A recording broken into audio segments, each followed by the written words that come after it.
நல்ல ஒரு வண்டியை விற்கிறா, ஒரு வண்டியை வித்துட்டு கடனை உடனே வாங்கி அல்லது கந்து வட்டிக்கு கடனை வாங்கி இருக்கிற பஜாஜை வித்துட்டு பஜாஜ் ஃபைனான்ஸில் ஒரு நல்ல ஒரு லக்ஸரியான ஒரு பைக், ஒரு டூ வீலரை வாங்கணும் என்று நினைத்து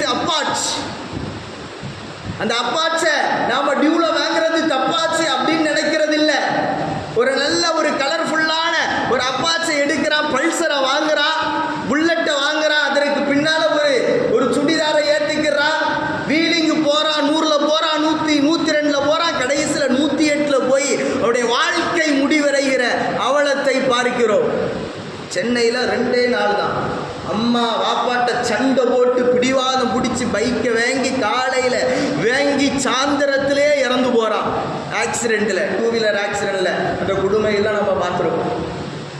அப்படியே இது மாதிரி உண்டான ஒரு கிரைம் சீன் கிரியேட் ஆகிறது. பெருமானார் இதைத்தான் அன்றைக்கு ஆரம்பத்திலே சொன்னார்கள், வட்டி என்பது உங்களை அழிவிலே கொண்டு போய் சேர்க்கும்.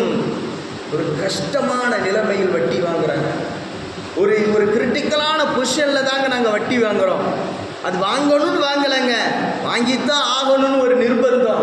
சொல்லிக்கிடலாம், நான் உங்கள்கிட்டையும் நீங்கள் எங்கள்கிட்டையும் சொல்லிக்கலாம், அஜர்த்திட்ட எதுனாலும் சொல்லி நாம சமாளிக்கலாம். ஆனால் அல்லாஹ்விடத்தில் என்ன சொல்ல போகிறோம் என்பதை மக்களே நீங்கள் சிந்தியுங்கள்.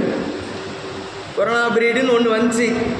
அனாவசியம் எது, அத்தியாவசியம் எது நமக்கு விளக்கி காட்டியது.